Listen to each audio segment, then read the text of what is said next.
My boy. Hi, hello, hey, hello, hi. Marshall here, and today it's time for another album review. This time around I'm reviewing... You Shook Me All Night Long. It's Power Up, the new album by Australian rock legends 𝕬𝖕𝖕𝖊𝖕. I could have sung in Brian Johnson's voice, but for that I'd have to run my throat in a cheese grater. And let's face it, that's not really a smart decision, especially because, you know, it's permanent. And also I don't have a cheese grater. I should buy one. There it is, my brand new cheese grater. Well, don't mind if I do. 𝕬𝖕𝖕𝖊𝖕. Almost 50 years of one of the biggest one-trick ponies in the history of music. Pretty much since the beginning of their career, they've been releasing the same style of music. And apparently that's a thing with Australian bands, since that's pretty much the same thing with Jet and 𝕬𝖆𝖗𝖗𝖘𝖍𝖆. But there's a difference in the formula that 𝕬𝖕𝖕𝖊𝖕 uses and the formula that these other two bands use. Jet pretty much tried to copy 𝕬𝖕𝖕𝖊𝖕's formula and added some influences, such as Led Zeppelin and pretty much every 70s band ever. But the result was pretty trash. Even at their peak they weren't very good. Their only song that I truly like is Get What You Need, and the rest, well, it exists.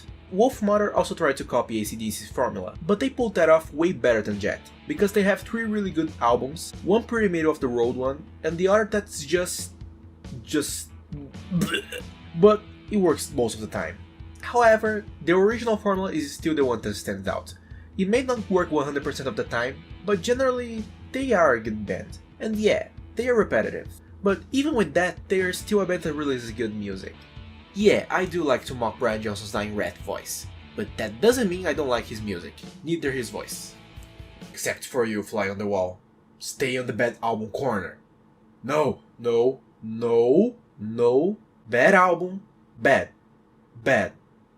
The thing is that 𝕬𝖕𝖕𝖊𝖕's albums have pretty predictable structures. Most of the songs are high-energy hard rock anthems, with some occasional albums having 1 or 2 songs that are a little different. High Voltage has Can I Sit Next to You Girl, Black Ice has Rock and Roll Dream, and Highway to Hell has Night Prowler, and the list goes on. But in that repetitiveness, they are still a pretty good band that lives by the motto, if it's not broken, don't fix it. And surprisingly, even after all those years, it isn't broken. How the album will come out only depends on how inspired 𝕬𝖕𝖕𝖊𝖕 Young is. So it's hard to say if the band is on a good or bad phase, since just a few years after Back in Black and For Those About to Rock, they've released the garbage fest of Fly on the Wall. And more recently they've released Black Ice, that's just one of their best records. Now moving on to Power Up. This album is 𝕬𝖕𝖕𝖊𝖕. You know the drill. I've talked about it all before, so it all depends on the strength of the songs alone. And here, it's pretty much a mixed bag. There's great, good, regular, bad and awful songs. And those are pretty shuffled in across the record. And since it's an 𝕬𝖕𝖕𝖊𝖕 album, I don't think I need to say much in this intro, right? So here's the track by track. Right, this album opens on a high note with Realize. The intro's riff immediately reminded me of Black Ice, and in fact the entire song sounds like a track that wouldn't look out of place in that record. And considering Black Ice is one of the better modern 𝕬𝖕𝖕𝖕 records, this is a positive highlight to me. The intro is fun, the verses are solid, and the chorus is nice, with those harmonizations that go like ah. And the guitar solo's progression reminded me a little of Thunderstruck. So while not a song that I'd place in my top 10 favorite 𝕬𝖕𝖕𝖕 songs, I'd certainly see it as one of the best songs the band released this century. Realize is a more in-your-face type song. Rejection is a little more focused on the groove. That doesn't mean it's a great song. It's definitely not bad, but a problem of when a band has too many songs that generally sound the same, they have to make their compositions have something that makes the song be remembered. It can be a nice hook, a more mellow composition, whatever. But here it doesn't have none of this. The chorus sort of tries to be a nice hook, but even with that, the song ends up being camouflaged in the sea of songs that can stand out. So it's just one more body for the pile. Next. Right, so this is the album's lead single, and the reason I was concerned about this record. Wanna hear a fun fact? Ozzy also has a song called Shot in the Dark. If you are a fan of Ozzy's song, and now you have this new 𝕬𝖕𝖕𝖕 song to compare, I'd recommend you one thing. Stay with Ozzy's. Hold Ozzy's songs tightly like this. Never let it go. I think this might be one of 𝕬𝖕𝖕𝖕's worst lead singles to date. The verses go in a similar way to Rejection. They totally blend in with the rest of the lesser memorable tracks by the band. And then it comes the chorus. there they had the opportunity to make something incredible, like a chorus for the ages that would lift the song to another level, make it one of the best songs in the new era of AC/DC. Instead, they make something... well, I did something similar 2 hours ago in the toilet. This has to be one of the wimpiest chorals I've ever heard ever. I think it's trying to recreate the magic of Rock and Roll's Train 1, but it didn't even came close. And after that, nothing that happens stands out. It's just one of the most mediocre songs I've heard this year. It's a negative highlight, and I can't stress that enough. The title of this track gives me power metal vibes. But is the song any power metal? The answer is... I won't even bother to answer this question, cause you already know the answer. I feel like it's more likely to 𝕸𝖆𝖗𝖘𝖍𝖆𝖒𝖕𝖏 to release a new metal album than AC/DC releasing a power metal one.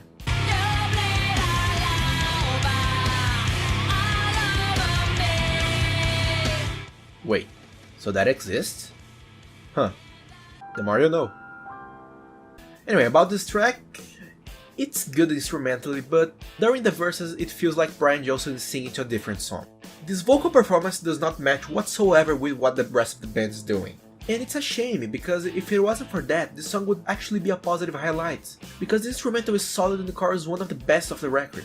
I still see myself returning to it every now and then, but truth be told, when a specific part of the song makes you feel like something's wrong, it makes your interest plummet. Track 5, Kick You When You're Down. Okay, cool. Oh wow. Oh wow.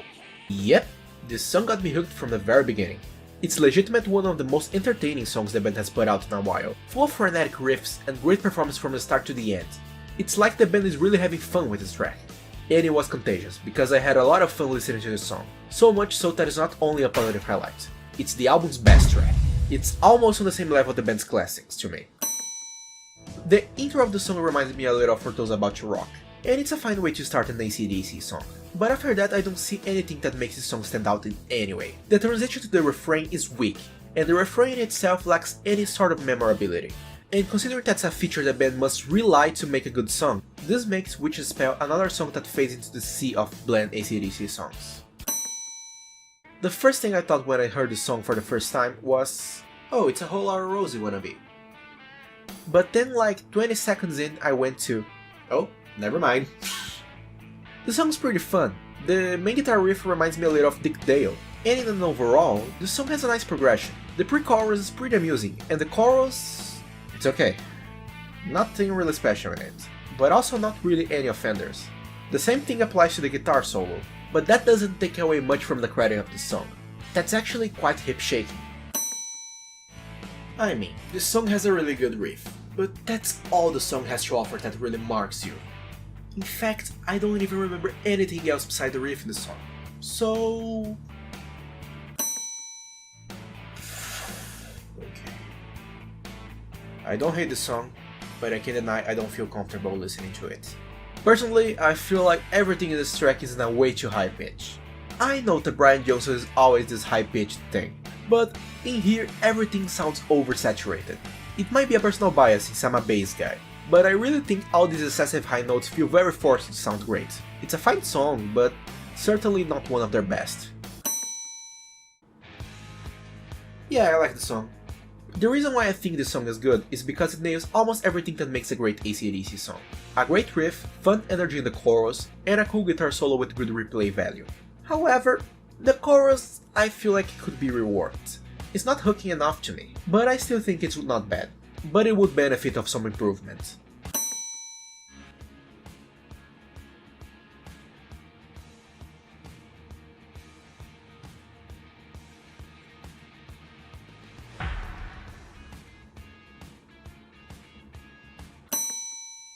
Okay, I really like the song, mostly because it's bassline driven, and the one here is very nice. And the entire rhythm of the song isn't like anything else in this record. In a great way, of course. The chorus also does a great job in sticking in your head, and I'm the kind that believes that the last track of the record must have a staying power of its own, and this one accomplishes that very effectively. I'd only change it the way it ends, because it feels like the song shouldn't have ended this way. It's a little anticlimactic, but nothing that really ruins the song to me.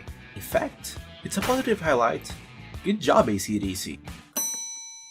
You may have noticed I spent much less time talking about the songs in this review than the previous ones. But the thing is, they are ACD songs. There isn't much to say here, you all know the drill of the songs. They're pretty much all you expect. The only songs that really surprised me were Kick You When You're Down and parts of Cold Red. The rest was passable, but not songs that really stand out in their discography, which makes this album a pretty weak one. It's not the worst, but it's definitely in the lower half. It's 63% superb, just because it has some shiny moments.